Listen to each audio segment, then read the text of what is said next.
Hello friends, welcome back. अगर आप हैं बिहार में नियोजित शिक्षक तो आप सभी का एक परीक्षा होना है दिसंबर माह में, जिसका नाम यहाँ पे सक्षमता परीक्षा बताया जा रहा है। तो उसी को लेकर के मैं आप लोगों के लिए उसमें पूछे जाने वाले बहुत ही महत्वपूर्ण टॉपिक जो कि भारत का संविधान है, उससे मैं कुछ क्वेश्चंस यानी कि टोटल 25 क्वेश्चन लेकर के आ चुका हूँ। आप लोग इस वीडियो को लास्ट तक देखिए, सारा कुछ आप लोग यहाँ से लिख करके जाइए, क्योंकि यह प्रश्न आप लोग के एग्जामिनेशन में 100% आएगा। और जब तक आप लोग का यहाँ पे सिलेबस पूरी तरीके से डिसाइड नहीं होता है, तब तक हम लोग कुछ जीके और जीएस के सवाल देख लेंगे जो कि आपका भारत के संविधान से रिलेटेड होने वाला है। तो चलिए हम लोग इस वीडियो को शुरू करते हैं। वीडियो आपको पसंद आए तो उसको लाइक कर दीजिएगा और अपने शैक्षणिक ग्रुप में यानी कि अपने शिक्षकों के ग्रुप में इसको ज़रूर शेयर करिएगा। साथ ही साथ आप लोग को अगर इसका PDF लेना है आंसर के साथ, तो आप सभी जो है हमारे ग्रुप में जुड़ जाइएगा। लिंक आपको डिस्क्रिप्शन बॉक्स में मिल जाएगा। तो चलिए अब हम लोग शुरू कर लेते हैं वीडियो को। आइए यहाँ से पहला क्वेश्चन की तरफ हम लोग आते हैं। पहला क्वेश्चन आप लोग का है कि योजना आयोग का अध्यक्ष कौन होता है। बहुत ही महत्वपूर्ण सवाल है यहाँ पे आप लोग के लिए।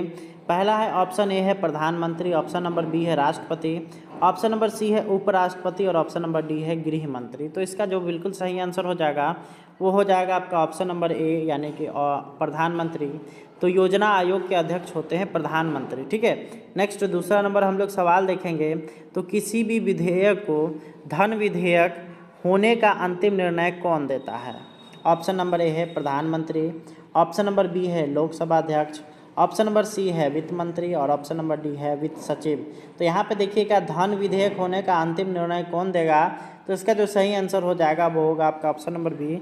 लोकसभा के जो अध्यक्ष होंगे वो इसके लिए उत्तरदायी होते हैं कि कोई भी जो विधेयक है वो धन विधेयक होगा या नहीं होगा। अगला यहाँ पर संविधान सभा के स्थायी अध्यक्ष कौन थे। ऑप्शन नंबर ए है BN Rao, option number B है doctor Ambedkar, option number C है राजेंद्र प्रसाद और ऑप्शन नंबर डी है सच्चिदानंद सिन्हा। तो यहाँ पे आप सभी को पूछा जा रहा है, जब भारत का संविधान लिखा जा रहा था तो उस समय भारत के संविधान सभा के अस्थायी सदस्य कौन थे। तो इसका जो सही आंसर हो जाएगा वो होगा आपका ऑप्शन नंबर सी राजेंद्र प्रसाद। डॉक्टर राजेंद्र प्रसाद जो थे वो यहाँ पे अस्थायी अध्यक्ष थे। बाकी यहाँ पे BN राव, डॉक्टर अंबेडकर और सच्चिदानंद सिन्हा ने भी अध्यक्षता की थी, परंतु इनकी अध्यक्षता जो थी वो तात्कालिक थी। ठीक है, चौथा नंबर सवाल की ओर हम लोग आते हैं। दल बदल कानून यानी कि एंटी डिफेक्शन लॉ से संविधान का कौन सा संशोधन संबंधित है। यानी कि दल बदल कानून जो नियम लागू किया गया था वो संविधान के किस संशोधन से लागू किया गया था। ऑप्शन नंबर ए है 51वां, ऑप्शन नंबर बी है 52वां, ऑप्शन नंबर सी है 53वां और ऑप्शन नंबर डी है 54वां। तो ये सारा चीज़ आप लोग को याद होना चाहिए। तो इसका जो सही आंसर हो जाएगा वो होगा आपका ऑप्शन नंबर बी यानी कि 52वां संशोधन से दल बदल कानून जो है वो यहाँ पे लागू किया गया था। आइए पाँचवा नंबर सवाल की ओर हम लोग आते हैं। तो लोकसभा व राज्यसभा की अधिकतम संख्या क्रमशः हो सकती है। ऑप्शन नंबर ए है 500 से लेकर के 250, 500 व 250 यानी कि लोकसभा में 500 और राज्यसभा में 250। वहीं अगर बात करिएगा तो 525 हो गया आपका लोकसभा में और 238 हो गया राज्यसभा में, 537 हो गया लोकसभा में और राज्यसभा में 275। ऑप्शन नंबर डी में है 552 आप लोग का हो गया लोकसभा में और 250 हो गया आपका राज्यसभा में। तो इसका जो बिल्कुल सही आंसर होगा वो होगा 5 का ऑप्शन नंबर डी। अब 552 व 250 सदस्य, इसको मैं अभी थोड़ा कंफर्म कर लेता हूँ। चलिए इसका सही आंसर आप लोग का हो जाएगा ऑप्शन नंबर डी 552 व 250। अभी अगर बात करिएगा तो अभी 543 है। चलिए छठा नंबर हम लोग देखेंगे। तो यहाँ पर है वह रीट जो भारत में उच्च न्यायालय अथवा सर्वोच्च न्यायालय द्वारा किसी व्यक्ति अथवा व्यक्ति समुदाय को आदेश देती है वह अपना कर्तव्य पालन करे। ऑप्शन नंबर ए है बंदी प्रत्यक्षीकरण रीट, ऑप्शन नंबर बी है उत्प्रेषण रीट, ऑप्शन नंबर सी है परमादेश रीट और ऑप्शन नंबर डी है इनमें से कोई नहीं। तो इसका जो सही आंसर हो जाएगा वो होगा आपका ऑप्शन नंबर सी यानी कि परमादेश रीट इसका जो हो जाएगा बिल्कुल सही आंसर होगा। आइए सातवां नंबर सवाल की ओर हम लोग आते हैं। संविधान में जोड़ी गई 10वीं अनुसूची किससे संबंधित है। ऑप्शन नंबर ए है मिजोरम राज्य के लिए विशेष प्रावधान से, ऑप्शन नंबर बी है दल बदल के आधार पर योग्यता संबंधी प्रावधान से, ऑप्शन नंबर सी है सिक्किम के स्तर से संबंधित शर्तों से और ऑप्शन नंबर डी है उपरोक्त में से किसी से नहीं। तो इसका जो सही आंसर हो जाएगा वो हो जाएगा संविधान का जो 10वां अनुसूची जो संबंधित है वो है आपका दल बदल के आधार पर योग्यता संबंधी प्रावधान से। आइए अब एक और सवाल आता है कि दल बदल यहाँ पे आपको नहीं दिया गया है, दल बदल कानून किस पर लागू होता है, तो वो हो जाएगा आपका लोकसभा, राज्यसभा या फिर किसी पार्टी के नेताओं पर, सदस्यों पर। ठीक है, चलिए अगला हम लोग देखेंगे तो लोकसभा की सदस्यता हेतु न्यूनतम उम्र सीमा क्या है, यानी कि लोकसभा में जाने के लिए आपकी उम्र जो न्यूनतम क्या होनी चाहिए, कम से कम। तो इसका जो बिल्कुल सही आंसर हो जाएगा वो होगा आपका ऑप्शन नंबर ए, यानी कि 25 वर्ष की उम्र आपकी होनी चाहिए कम से कम। अगला यहाँ पर आता है कि उपराष्ट्रपति के चुनाव में कौन कौन मतदान करता है। ऑप्शन नंबर ए है लोकसभा के सदस्य, ऑप्शन नंबर बी है लोकसभा एवं राज्यसभा के सदस्य, ऑप्शन नंबर सी है प्रादेशिक विधानसभा के सदस्य, और ऑप्शन नंबर डी है उपरोक्त सभी। तो इसका जो सही आंसर हो जाएगा वो होगा आपका ऑप्शन नंबर बी, यानी कि लोकसभा एवं राज्यसभा के जो सदस्य होंगे वही उपराष्ट्रपति के चुनाव में मतदाता होंगे। आइए 10वां नंबर हम लोग देखेंगे तो भारतीय संविधान और संविधान सभा में कब अंगीकृत हुआ। ऑप्शन नंबर ए है 26 जनवरी 1950, ऑप्शन नंबर बी है 26 नवंबर 1949, ऑप्शन नंबर सी है 24 नवंबर 1949 और ऑप्शन नंबर डी है इनमें से कोई नहीं। ये कह क्या रहा है कि यहाँ पे हमारा जो संविधान था वो किस तारीख तक लिखा करके पूरा हो चुका था, तो ये हो जाएगा आपका 26 नवंबर 1949 तक हमारा संविधान लिखा जा चुका था। अगला 11वां नंबर हम लोग सवाल देखेंगे तो संविधान सभा के प्रथम बैठक कब हुई थी। ऑप्शन नंबर ए है आप लोग का 2 दिसंबर 1946 में, ऑप्शन नंबर बी है 9 दिसंबर 1946 में, ऑप्शन नंबर सी है 4 जुलाई 1947 में, और ऑप्शन नंबर डी है 15 अगस्त 1947 में। तो इसका जो सही आंसर हो जाएगा संविधान सभा का प्रथम बैठक जो हुआ था वो हुआ था आप सभी का ऑप्शन नंबर बी 9 दिसंबर 1946 को हुआ था। चलिए आगे हम लोग बढ़ेंगे तो यहाँ पर है राष्ट्रपति संविधान के किस अनुच्छेद के अंतर्गत लोकसभा को भंग कर सकती है। ऑप्शन नंबर ए की अगर बात करिएगा तो अनुच्छेद 95, ऑप्शन नंबर बी है आपका अनुच्छेद 85, ऑप्शन नंबर सी है आप लोग का अनुच्छेद 356 और ऑप्शन नंबर डी है अनुच्छेद 365। तो इसका जो सही आंसर हो जाएगा आप लोग का वो होगा आप लोग का 12 का, वो हो जाएगा आप लोग का ऑप्शन नंबर बी, यानी कि अनुच्छेद 85 के अंतर्गत इसको जो है यहाँ पे भंग कर सकते हैं राष्ट्रपति। चलिए अगला हम लोग देखेंगे तो पंचायती राज प्रदान करता है। ऑप्शन नंबर ए है आप लोग का पिछड़े क्षेत्रों का कृषि विकास, ऑप्शन नंबर बी है स्थानीय स्तर पर लोकतांत्रिक प्रशासन, ऑप्शन नंबर सी है ग्रामीण स्तर पर उचित राजस्व का संचयन, और ऑप्शन नंबर डी है देहाती क्षेत्रों में शिक्षा का फैलाव। तो इसका जो सही आंसर हो जाएगा 13 का, वो होगा आपका ऑप्शन नंबर बी, यानी कि स्थानीय स्तर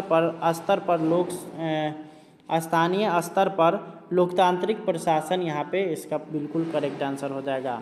आइए 14वां नंबर सवाल की ओर हम लोग चलते हैं। तो 14वां नंबर आप लोग का सवाल बोलता है निम्न में से कौन सा योजना आयोग का कार्य है। ऑप्शन नंबर ए है योजना के लिए वित्त प्रबंध, दूसरा ऑप्शन है कि योजना का कार्यान्वयन, ऑप्शन नंबर सी है योजना की तैयारी, और ऑप्शन नंबर डी है योजना की तैयारी और कार्यान्वयन दोनों। तो 14 का जो बिल्कुल सही आंसर हो जाएगा वो होगा आपका ऑप्शन नंबर सी, यानी कि योजना की तैयारी योजना आयोग करता है। चलिए अगला हम लोग देखेंगे 15वां नंबर, वो है आप लोग का निम्न में से किस सदन का अध्यक्ष सभापति उसका सदस्य नहीं होता है। Option number A Lok Sabha, option number B Rajya Sabha, option number C Vidhan Sabha, और option number D Vidhan Parishad. तो इसका जो बिल्कुल सही आंसर हो जाएगा वो होगा आपका ऑप्शन नंबर बी, यानी कि राज्यसभा का सभापति उसका सदस्य, राज्यसभा का जो सभापति होता है उसका सदस्य नहीं होता है। चलिए आगे हम लोग बढ़ेंगे तो यहाँ पर 16वां नंबर आप लोग का आता है कि भारत के किस राज्य द्वारा सर्वप्रथम पंचायती राज संस्थाओं को विधिवत स्थापना की गई। ऑप्शन नंबर ए है Uttar Pradesh, option number B है राजस्थान, ऑप्शन नंबर सी है आंध्र प्रदेश, और ऑप्शन नंबर डी है महाराष्ट्र। आप लोग को यहाँ पे कुछ आवाज़ें अलग अलग सुनाई दे रहे होंगे, तो थोड़ा सा यहाँ पे आप लोग जो है थोड़ा सा एडजस्ट करिएगा। यहाँ बगल में काम काज चल रहा है जिस कारण से यहाँ पे आवाज़ आ रहा है, जिस कारण से मैं पहले भी वीडियो नहीं बना पा रहा था। यहाँ पे इसका सही आंसर हो जाएगा ऑप्शन नंबर बी राजस्थान। चलिए 17वां नंबर हम लोग देखेंगे तो नीति निर्देशक तत्वों का क्रियान्वयन निम्न में से किस पर निर्भर करता है? ऑप्शन नंबर ए है स्वतंत्र न्यायपालिका पर, ऑप्शन नंबर बी है राष्ट्रपति की इच्छा पर, ऑप्शन नंबर सी है सशक्त विपक्ष पर, और ऑप्शन नंबर डी है सरकार के पास उपलब्ध संसाधनों पर। 17 का जो बिल्कुल सही आंसर हो जाएगा वो होगा आपका ऑप्शन नंबर डी। और नीति निर्देशक तत्व का जो क्रियान्वयन होता है वो सरकार के पास उपलब्ध संसाधनों पर यह निर्भर करता है। अगला हम लोग देखेंगे तो किसकी अनुमति के बिना राज्य की विधानसभा में कोई धन विधेयक पेश नहीं किया जा सकता है? ऑप्शन नंबर ए राज्यपाल, ऑप्शन नंबर बी संसद, और ऑप्शन नंबर सी मुख्यमंत्री, ऑप्शन नंबर डी स्पीकर। तो इसका जो बिल्कुल सही आंसर हो जाएगा वो होगा आपका ऑप्शन नंबर ए, यानी कि राज्यपाल की अनुमति के बिना कोई भी धन विधेयक विधानसभा में प्रस्तुत नहीं किया जा सकता है। आइए 19वां नंबर हम लोग देखेंगे तो 19वां नंबर आप लोग का बोलता है कि भारतीय संविधान में किस संशोधन द्वारा नागरिकों के मौलिक कर्तव्यों को सम्मिलित किया गया है? ऑप्शन नंबर ए 41वें, ऑप्शन नंबर बी है 42वें, ऑप्शन नंबर सी है 43वें, और ऑप्शन नंबर डी है 44वें। तो इसका आपका बिल्कुल सही आंसर हो जाएगा ऑप्शन नंबर बी, यानी कि 42वें संशोधन के द्वारा इसको सम्मिलित किया गया है। अगला हम लोग देखेंगे तो अगला यहाँ पर आता है हंटर कमीशन। हंटर कमीशन निम्नलिखित में से किससे संबंधित था? ऑप्शन नंबर ए प्राथमिक शिक्षा से, ऑप्शन नंबर बी है विश्वविद्यालय शिक्षा से, ऑप्शन नंबर सी भाषाई आधार पर राज्यों के पुनर्गठन से, और ऑप्शन नंबर डी है ग्रामीण शिक्षा के उन्नयन से। तो 20वां नंबर बिल्कुल सही आंसर आप लोग का हो जाएगा, वो होगा आपका ऑप्शन नंबर बी, यानी कि विश्वविद्यालय शिक्षा से हंटर कमीशन संबंधित था। आइए आगे हम लोग बढ़ेंगे। 21वां नंबर सवाल आता है, संविधान का अनुच्छेद 360 निम्न में से किसका प्रावधान है? ऑप्शन नंबर ए है जम्मू और कश्मीर को विशेष राज्य देने का दर्जा का, ऑप्शन नंबर बी है किसी राज्य में राष्ट्रपति शासन लागू करने का, ऑप्शन नंबर सी है वित्त आपात स्थिति लागू करने का, और ऑप्शन नंबर डी है उपरोक्त में से किसी का नहीं। तो इसका 21 का जो बिल्कुल सही आंसर होगा वो होगा आपका ऑप्शन नंबर सी, यानी कि वित्तीय आपात स्थिति लागू करने के लिए अनुच्छेद 360 का यूज किया जाता है। अगला यहाँ पर है कि भारत में लोकसभा के लिए प्रथम चुनाव कब हुए? Option number A 1947, option number B 1948, option number C 1949, और ऑप्शन नंबर डी 1952। तो यहाँ पे आप लोग को बता देते हैं कि यहाँ पे आप लोग को पता ही होगा कि भारत आज़ाद हुआ था 1947 में 15 अगस्त को, संविधान लागू हुआ था 26 जनवरी 1950 को, परंतु जब आपका अगर बात किया जाए कि कब पहली बार चुनाव हुआ था तो ये हो जाएगा आपका ऑप्शन नंबर डी, यानी कि 1952। चलिए 23वां नंबर हम लोग देखेंगे तो यहाँ पर लिखा हुआ है कि भारतीय संविधान में प्रदत्त मूलभूत अधिकारों को निलंबित करने वाली सत्ता कौन है? तो ऑप्शन नंबर ए है सर्वोच्च न्यायालय, ऑप्शन नंबर बी है संसद, ऑप्शन नंबर सी है प्रधानमंत्री, और ऑप्शन नंबर डी है राष्ट्रपति। तो यहाँ पे हो जाएगा इसका बिल्कुल सही आंसर वो होगा आपका ऑप्शन नंबर डी, राष्ट्रपति जो है मूलभूत अधिकारों को निलंबित कर सकता है। अगला हम लोग देखेंगे 24वां नंबर, तो राष्ट्रपति के विरुद्ध महाभियोग का आरोप लगा करके उसे हटाने का प्रस्ताव पारित होना चाहिए।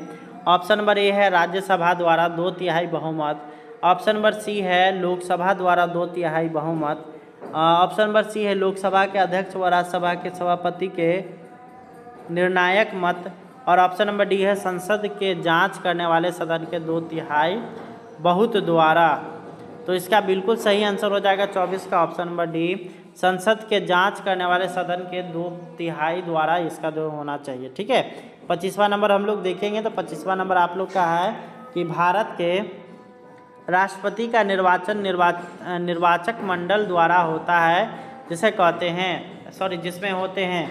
ऑप्शन नंबर ए है संसद के निर्वाचित सदस्यों एवं राज्य विधानसभाओं के निर्वाचित सदस्य, ऑप्शन नंबर बी है लोकसभा के निर्वाचित सदस्य व राज्य विधानसभाओं के निर्वाचित सदस्य, ऑप्शन नंबर सी है आप लोग का लोकसभा राज्यसभा राज्य विधानसभाओं व विधान परिषदों के सदस्य, और ऑप्शन नंबर डी संसद के सभी सदस्य। तो इसका बिल्कुल सही आंसर हो जाएगा वो होगा आपका ऑप्शन नंबर ए, संसद के निर्वाचित सदस्य व राज्य विधानसभाओं के निर्वाचित सदस्य। तो इस तरह से हम लोगों ने टोटल 25 क्वेश्चन के आंसर देख लिया, और यहाँ पर आप लोग के लिए ये आंसर है। आप लोग को अगर ये दोनों चीज़ चाहिए तो आप लोग हमारे व्हाट्सएप ग्रुप से जुड़ जाइए, लिंक आपको डिस्क्रिप्शन बॉक्स में मिल जाएगा, उस पर आप लोग को क्लिक करना है, आप लोग यहाँ पे आसानी से जुड़ जाइएगा। धन्यवाद, आप लोग से मिलेंगे नेक्स्ट वीडियो में।